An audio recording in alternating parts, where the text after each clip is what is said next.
ياسين والقرآن الحكيم إنك لمن المرسلين على صراط مستقيم تنزيل العزيز الرحيم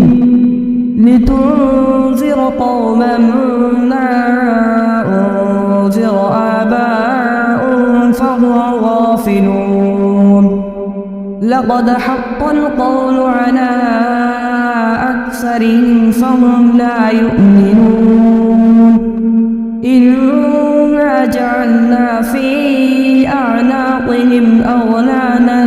فهي إلى الأذقان فهم مقمحون وجعلنا من بين أيديهم سدا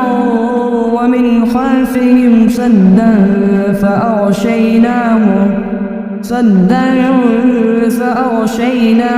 فهم لا يبصرون وسواء عليهم أأنذرتهم أم لم تنذرهم لا يؤمنون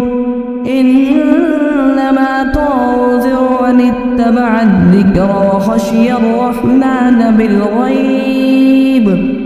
فبشره بمغفرة وأجر كريم